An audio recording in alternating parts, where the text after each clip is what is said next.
Estás viendo El Centro, la voz del Maule. Buenas tardes, amigas y amigos del Centro. Aquí nuevamente desde la Universidad Católica del Maule, desde uno de sus laboratorios de química, en un nuevo episodio de Ciencia con Doc. No olviden que si les gusta el video, activar la campanita para que se les avise que un nuevo capítulo está presente.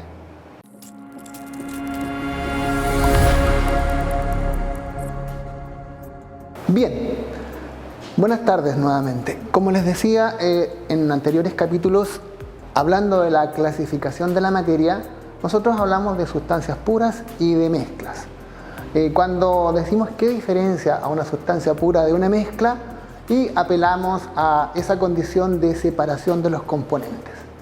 Recordemos entonces brevemente que una sustancia pura puede ser separada en sus componentes con métodos más complejos. Por el contrario, si hablamos de una mezcla, tenemos que los componentes de una mezcla pueden separarse uno de otro o unos de otros a través de métodos simples más sencillos. Como por ejemplo vimos en algún capítulo anterior la destilación, y hoy día les recordaré brevemente cómo es el caso de la separación de fases, que se trata de un embudo apropiado en donde tengo dos sustancias que son inmiscibles, bien saben, el aceite y el agua, y para hacer la separación de los componentes de esta mezcla, nada más cierto me valgo de este instrumento, abro la llave, dejo que caiga la fase acuosa, y una vez que voy llegando al límite, ¿no es cierto?, de la siguiente fase, detengo y he separado una fase orgánica, digamos así, que es el aceite, de la fase acuosa, ¿no es cierto?, que pasa al matraz hacia abajo. Un segundo ejemplo muy simple para demostrar cómo se separan los componentes de una mezcla, que también, ¿no es cierto?, hemos visto probablemente en algún capítulo pasado, es si tenemos un sólido como la arena mezclada con agua. Hacemos una filtración simple, nos valemos de este equipo muy sencillo, que es un embudo, un papel filtro y un recipiente abajo. Hacemos una agitación para que se homogenice un poquito la mezcla y procedemos, ¿no es cierto?, a la separación. Obviamente en el papel filtro va a quedar retenido el sólido y hacia abajo pasa el agua. Es eso entonces, ¿no es cierto?, lo que nos permite a grandes rasgos decir cómo se diferencia una mezcla de una sustancia pura. Volviendo a las sustancias puras, ¿cierto?, sabemos que son los elementos por un lado y los compuestos. Bien sabemos que el agua, ¿no es cierto?, es un compuesto, sustancia pura. Por tanto, para separar los componentes oxígeno e hidrógeno de esta sustancia pura, nos valemos de lo que se llama el proceso de la electrólisis. ¿Qué es la electrólisis, no es cierto? Es un proceso que a través de la corriente eléctrica permite hacer la separación de los componentes de una sustancia pura, como en este caso es el agua. Si vemos un poco la teoría, ¿no es cierto?, la palabra electrólisis está formada por las raíces griegas electrón, ámbar significaba, recuérdenlo, de ahí viene la palabra electricidad y laien, soltar, más el sufijo sis, que es acción. Entonces, digamos, la palabra sería traducida literalmente de alguna manera como acción de soltar por la electricidad, o bien rompimiento, ruptura, descomposición por la electricidad. La reacción que va a ocurrir en este proceso que brevemente vamos a mostrar aquí en esa celda electrolítica, ¿no es cierto?, es la separación del agua en sus dos gases componentes o en sus dos sustancias puras que la componen, que son el hidrógeno y el oxígeno. Otra cuestión importante para que hagamos una relación correcta con las palabras, con los términos y los conceptos, es que, ¿no es cierto?, el proceso de la electrólisis dice que se aplica una corriente eléctrica continua, ya a través de un par de electrodos, ¿cierto?, que van conectados a una fuente de alimentación eléctrica, que en este caso, ¿no es cierto?, es una fuente de poder que tenemos en este minuto acá. Si no se puede una fuente de este tipo, que es un poquito más cara, ¿cierto?, más difícil de conseguir probablemente, se usa una batería simple de 9 voltios, que en el comercio las encuentran por un precio bastante módico. También es muy válido eso. En este caso vamos a proveer una tensión o un voltaje de 15 volts, ¿no es cierto? El electrodo positivo es el ánodo, ya así se llama. Aquí, en el electrodo positivo, en el ánodo, siempre ocurre la oxidación. Y en el electrodo negativo, que se llama cátodo, ocurre lo que se llama la reducción. Cada electrodo, ánodo y cátodo, atrae a los iones de carga opuesta. Así, los aniones, que son los iones negativos, se desplazan hacia el ánodo, es decir, el electrodo positivo. Y por su parte, los cationes, que son los iones positivos, se van a migrar hacia el cátodo, que es el electrodo opuesto negativo. Para que veamos las raíces griegas, ¿cierto? La palabra se tiene que odos es camino, ¿de acuerdo? Electrodo será camino por el que van los electrones. Cata, hacia abajo, como en las palabras catacumba, catástrofe. Cátodo, ¿no es cierto?, será camino por donde caen los electrones, es decir, el que migra hacia abajo, el que se desplaza hacia abajo. Anas, hacia arriba, por tanto, ¿cierto?, el ánodo es el camino por el que suben los electrones, es decir, el que migra hacia arriba. Ion sería caminante. Así, ¿no es cierto?, el anión se dirigiría al ánodo y el catión se dirigiría al cátodo. Vamos entonces a proceder con este pequeño experimento que es muy conocido, donde tenemos, ¿cierto?, los electrodos conectados a esta fuente de poder. Aquí tenemos una cubeta que puede ser de plástico cuando no tenemos una cubeta de vidrio. Agua destilada es lo deseable, ¿cierto?, para que sea agua sin iones, ¿ya? Y le hemos conectado, ¿no es cierto?, a los tubos por su interior, digámoslo así, dos electrodos, dos barritas de acero inoxidable. En este minuto, ¿cierto?, está alimentándose la fuente de poder, está conectada a la corriente, ¿no es cierto? Y ustedes ven que nada ocurre.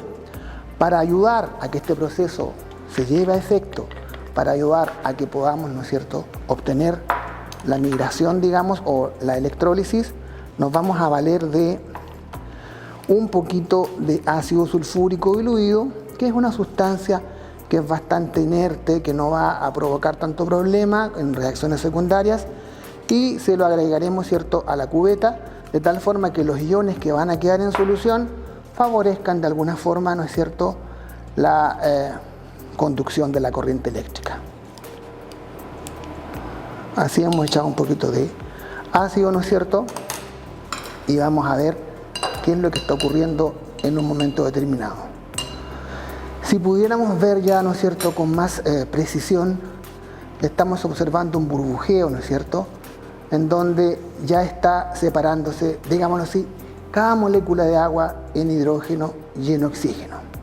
Ustedes saben, ¿no es cierto?, que la molécula de agua es una sustancia bipolar, tiene, digamos, una densidad de carga negativa y una densidad de carga positiva. Por lo tanto, por razones obvias, ¿no es cierto?, la parte positiva, que sería el hidrógeno, se va a depositar o se va a migrar hacia el electrodo opuesto, ¿cierto?, que sería el electrodo negativo, y la parte, ¿no es cierto?, negativa, que sería el oxígeno, tendrá que migrar hacia la parte opuesta, ¿cierto?, que sería la parte positiva, ¿no es cierto?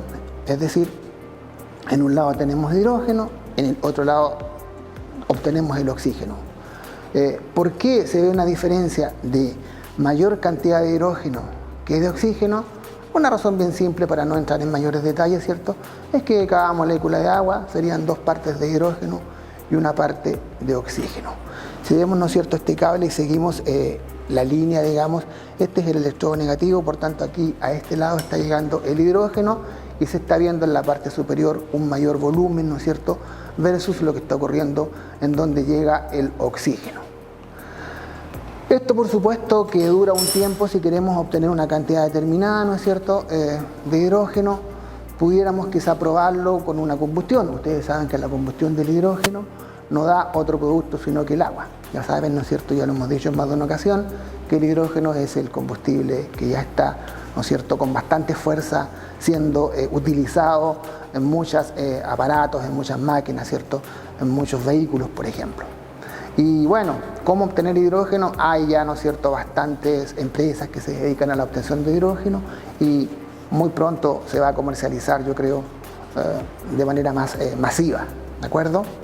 ¿Cómo probáramos, por ejemplo, que hay oxígeno? Si pudiéramos nosotros esperar que esto concluyera, todo el oxígeno que aquí obtengamos, ¿no es cierto?, favorecería la combustión, por ejemplo. Pudiéramos un momento determinado que ya hayamos juntado bastante oxígeno, verter el tubo rápidamente e introducirle una pajita, un papel incandescente, y observaríamos que la combustión se favorece. Por tanto, bueno, espero que estén observando de alguna forma esto, pero ya el proceso al cabo de un tiempo va a concluir, ya toda el agua que está en el tubo o en ambos tubos va a ser desplazada y va a quedar todo el espacio ocupado por hidrógeno y ocupado por oxígeno. Es esa, ¿no es cierto?, la parte experimental. Para que finalicemos, ¿cierto?, y hagamos un breve recuerdo, lo que está pasando entonces en esta celda electrolítica, ¿no es cierto? Esta es la batería, que puede ser de 9 voltios, o la fuente que en este caso está, ¿no es cierto?, alimentando, digamos, la electricidad. Tenemos, ¿cierto?, el electrodo negativo, el ánodo, el electrodo, ¿no es cierto?, el electrodo llamado ánodo, el electrodo, ¿no es cierto?, cátodo, y una disolución de ácido sulfúrico que provee los iones que favorecen la conducción, ¿no es cierto? En el ánodo ocurre siempre la oxidación, es decir, ¿no es cierto?, técnicamente la oxidación corresponde a una pérdida de electrones, ¿cierto?, en donde en este caso el oxígeno, que aquí tenemos, si ustedes recuerdan, un estado de oxidación -2, pasa a 0, es decir, ¿no es cierto?, hay una pérdida de 2 electrones, o bien específicamente 2 moles de electrones en términos técnicos. Por tanto, en el otro, ¿no es cierto?, electrodo ocurre la reducción, en donde hay en la reducción ustedes saben, ¿cierto?, que se caracteriza por una captación de electrones, ¿ya? Y bueno, en este caso el hidrógeno, ¿cierto?, que está con una carga +1, va a quedar con carga 0, ¿de acuerdo? Es decir, entonces va a haber, digamos, una pérdida, una captación o una ganancia, quiero decir, ¿no es cierto?, de 1 mol de electrones por cada uno de las sustancias que acá está presente. Esa sería, ¿no es cierto?, más o menos la explicación que pudiésemos dar respecto a lo que está ocurriendo acá. Bien, amigos del centro, espero les haya gustado el capítulo de esta ocasión, en donde hablamos un poco de la electrólisis del agua, pensando, ¿cierto?, en la separación de una sustancia pura.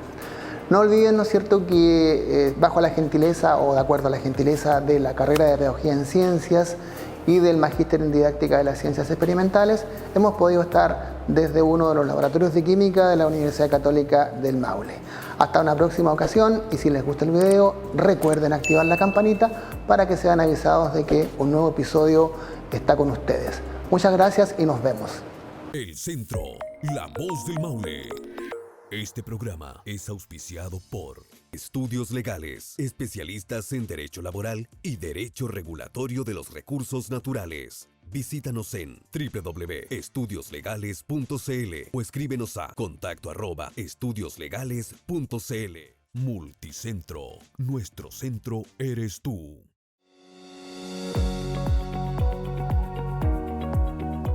Hoy día estamos aquí compartiendo en el centro de distribución la entrega oficial de una mejora sustantiva que hicimos en lo que es el ambiente del trabajo, aquí todo lo que es la infraestructura, pensando en la calidad de vida y el bienestar de las personas.